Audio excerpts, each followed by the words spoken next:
The food feels so good, smells good too. Hey, we're gonna maybe drop in a little napalm there and try and cook him down, maybe a little barbecue. I'd like to put some barbecue sauce on that button. Just I could have been at a barbecue. Thank you, Nick Shepkowski and Jay Zawoski on the other side. The building smells great, at least our floor or our corner of it. And now the portion of the studio in front of me smells and looks and tastes delicious. Better than it has smelled all day. Oh, Let's put it that way. God, Real Urban BBQ. Sam Netter, thank you for bringing food, man. We wanted to do the segment whether you brought food or not, but I won't lie, we're glad you brought food. Of course, it's our pleasure to be here. I think the begging on the air yesterday was sort of a tip-off. when you said we won't be sorry, wink, wink.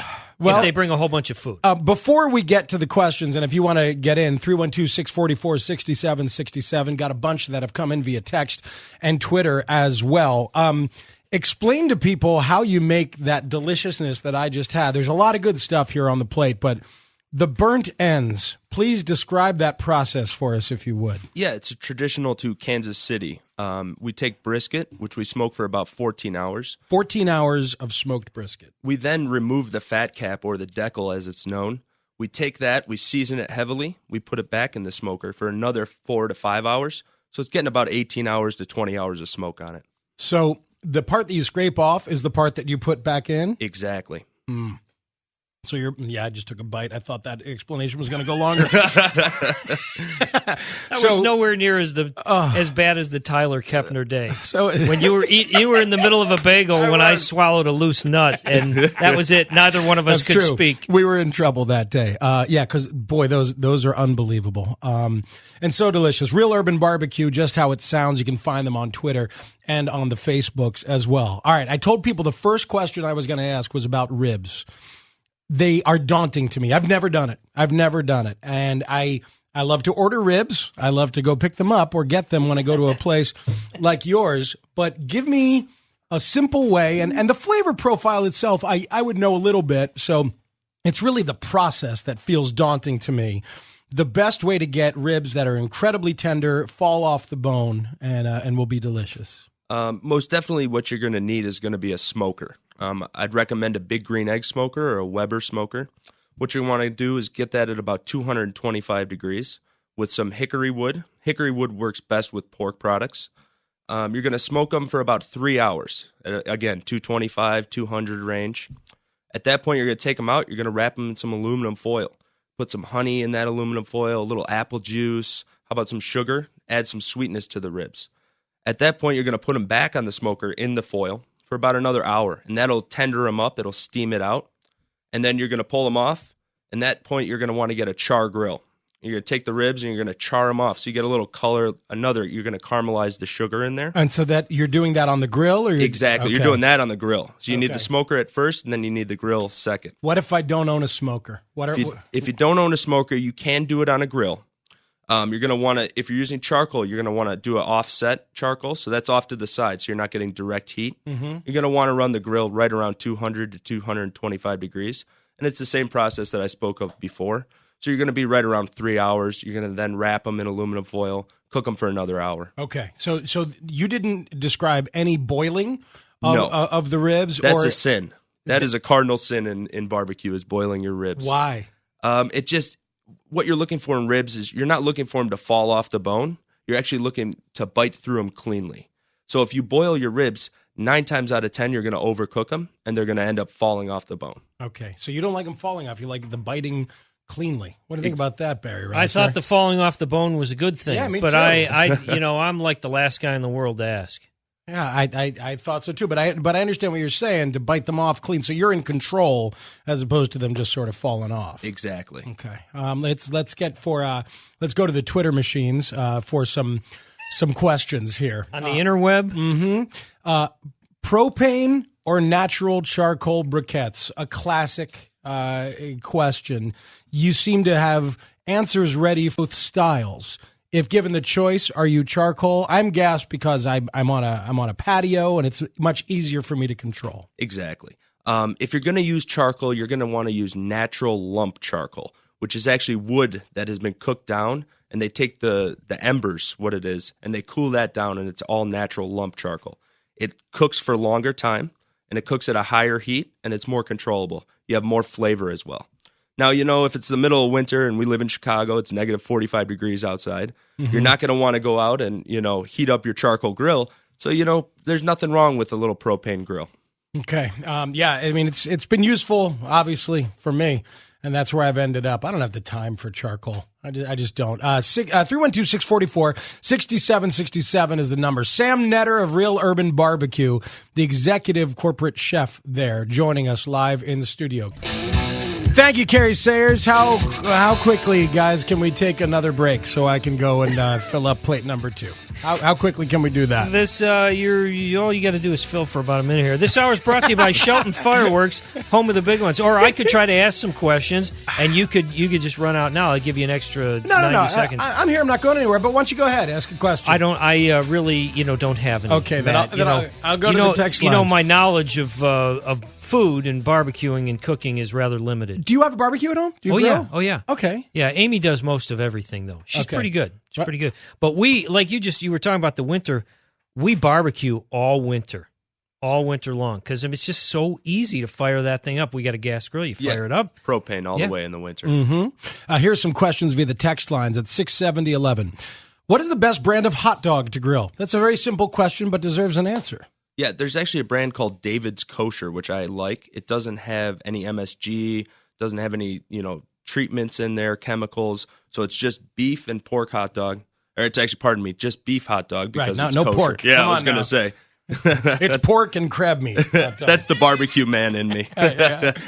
Again, David's Kosher. You can pick them up at Mariano's. Actually, that's where I get mine. Oh, I don't know that I've seen them there. David's Kosher. How about other kosher beefs like Hebrew National or whatever? Yeah, Hebrew National's great. Vienna beef. All those brands are good. I'd definitely stick with a kosher dog. Being as it's a hot dog, who knows what they put in there. So the kosher, they have, because it's kosher, it has much stricter regulations. And guidelines, yeah. So, it's only beef, and it's usually, in hot dogs, they'll put the beef head in there and things like that. That's not going to happen with the kosher dog. Oh, I'm having flashbacks to Shea Stadium and biting into a hot dog in the press room after a game one night. Oh, no. Yeah. What happened? I can't tell you because people are on their way to lunch right now. What? There was something in there, and I haven't had many hot dogs since then. Reminds me of the time when I was smoking a cigarette in Czechoslovakia, and I found a twig in it, right down the middle of the thing. It's 1991 in Czechoslovakia. They were still putting twigs in prepackaged cigarettes. Yeah, this was, I don't even, yeah. Here's another question via text. What's the difference between baby back and spare ribs? If I have baby back or I have spare ribs, and how do you cook them differently? How do you prepare them differently? Spare ribs, or they're known as St. Louis ribs, are going to take a little longer. They have a little bit more fat on them. We're in Chicago, and we're a baby back town, so the baby back ribs come from the loin portion. The spare ribs actually come from the other side of the rib cage, and they're also known as Texas spare ribs, which is a bigger portion of the St. Louis. And to create a St. Louis rib, you trim down the Texas spare rib, and it'll actually create a St. Louis rib. Ah, okay. Yeah. So you can make one into the other if exactly. need be. So David's Kosher is the hot dog. How about in terms of beef? This question from Twitter. What hamburger ratio is best for a grilled charcoal and gas? Maybe there is no difference. You see 80-20, you see 90-10 out there in terms of meat versus fat. What do you recommend? I'm definitely an 80-20 guy, or even a 75-25 guy. And I'll tell you, the more fat you get in your burger, the more flavor you have in your burger. You never want to squish your burger down. Never do that, because all your flavor is going to go away there. And fat equals flavor. Okay, so you never want to squish and make those juices go out there. Never. It's such an instinct to do that. I don't know what that's about. I know, and you just want to flip it and flip it and flip it. You should really only flip a burger once. Is that true for most things? If I'm cooking chicken out there, if I'm cooking a steak, I don't want to overly flip it, right? No. Yeah. What you're going to do is you're going to create moisture loss. And again, moisture is flavor. Okay. So 80-20 on the beef, and only flip it once and don't press it down. All right. We got beef and hot dogs taken care of. That's pretty good stuff. Right? Even I learned something from that right there. Because, I'm I can do the simple things. I mean, I can make the chicken and the burgers and the dogs. Yeah, you seem to be treating this segment like you need some kind of knowledge level to even have the conversation.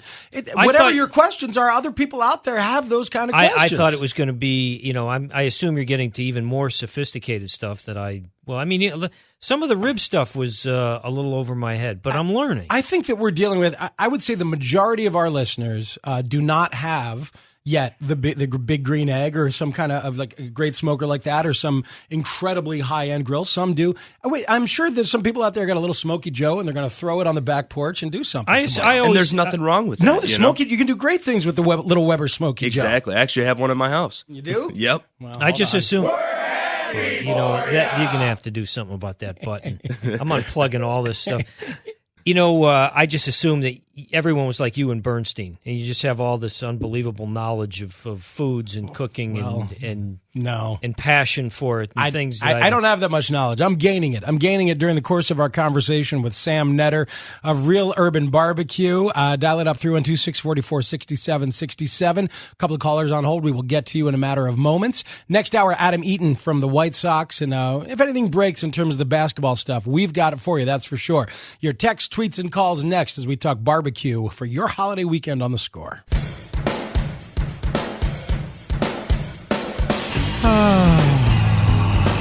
Everything's going to be okay, Barry.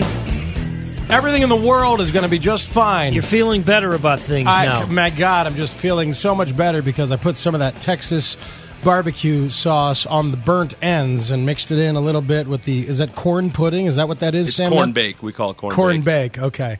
That corn bake, and oh my goodness. There's food in Mitch's room.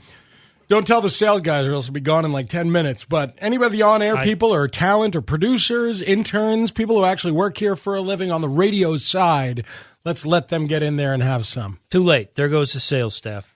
We are broadcasting live from the Hyundai Studios. See the new Sonata at buyhyundai.com. You can watch us at watch670thescore.com. Sam Netter is here from Real Urban BBQ answering our questions and your questions. One more simple one, one more basic one. Okay, yep. Sam? Shoot. Cutting bratwursts. I asked your partner or your boss, I suppose, Jeff, last time he was here, and he gave me the green light to cut my brats. I don't cut all the way through. I don't cut them in half. I don't even cut down about half of the brat, but I like to split that top so I get more edges to char, more crispiness, more edges to char, and it kind of blows up a little bit more like that. That's what I like. Am I losing flavor by doing that, and is it a sin? It's not a sin, but definitely you're going to lose some flavor because fat, again, equals flavor. And when you cut the top, you're going to lose your fat. But it's also going to give you more surface area, which is going to give you the char that you're looking for. Mm-hmm. So, it's personal preference, most definitely. Okay. So depending on the quality of brat, even though I am losing some flavor, maybe not losing so much that it damages it. Not at all. And, if you like the charred bits, then go ahead, do it. Yeah. Who's stopping you? Nobody. Exactly. Damn it. Nobody. This is Liam. I love that flexibility in a man who knows his business. He's allowing you to be myself. To just be what you want to be. Get what I need. It's the show mantra. I appreciate that. This is Liam in Champaign on 670 The Score. Liam, hello. Welcome in. How are you? Hey, I'm good. Good. I had a quick question about pulled pork. I usually smoke a 15-pound shoulder for about 13 hours. Okay. What kind of sauce should I be using when I sauce it? I've been using a tomato-based spicy sauce, but sometimes it just doesn't come out right. Yeah, most definitely. Up here in Chicago, we like a sweeter, more sugary sauce. So you want to stay away from that spicy sauce with pork. I would recommend a spicy sauce with a brisket or maybe a sausage. Sweet usually goes better with the pork. So you guys sell marinades and sauces and stuff at your place, right? Yep. Okay. We would recommend our original sauce, which tends to be a little sweeter than our Texas sauce. Yeah, the Texas is a little bit more... It's got a little bit more chili flake in it. Mm-hmm. And it's, traditional to Texas, which they like their food spicy down there. And then Carolina is more vinegar-based? More vinegar-based, and depending on where you go in Carolina, you can get a mustard or you can get just a vinegar-based. Okay. And are there more styles than that are standard? Yeah, you can go to Alabama, and they have a white barbecue sauce. Oh, yeah. What is that? What's in that stuff? They actually use a lot of mayonnaise and things and some cider vinegar. Pretty cool stuff. Mayonnaise. They eat French fries with mayonnaise on it in Belgium and Holland. like a curry, ketchup, and mayonnaise and onions. Is what I had. You know how I know that? How's that? Because I saw Pulp Fiction. There you go. Whatever works, man. Some more questions via text for Sam Netter of Real Urban BBQ. What is the proper way to do a beef brisket? That from our friend Flatulating Dog in Texas. Well, what you want to do first is take off all the fat, and what you're going to do with that is you're going to develop more bark, and that's something that you look for with the brisket. You're going to season it very heavily, and you're going to cook it would be the fat side up. So the fat's going to baste your meat, because fat runs down. Mm-hmm. You're going to cook that for about 14 hours or up to 16 hours, right at around 200 to 225 degrees. Okay. So some people inject that. They'll inject it with some beef jus or something like that. And that's just going to add more moisture into your meat. So, you can inject it. Personally, I don't like injecting the meat. I think it adds too much flavor to it. It makes it a little bit too salty. So we don't inject our meat over at the restaurant. We just cook it low and slow, baby. That's the way to go. Low and slow. I like some of the terminology here. The bark. You need bark on the brisket. One texter was wondering what you meant by offset charcoal when you're smoking on a grill. When you have a gas grill, I have two different burners. I have an interior burner and an exterior burner. Yep. So if I want to control the heat, I can kind of do it that way. Is that what you mean by offsetting? Exactly. And with charcoal, you can put it off to one side and put your meat on the opposite side. And that's what I mean by offset. This is Greg in Elmhurst on 670 The Score with Sam Netter from Real Urban BBQ. Go ahead, Greg.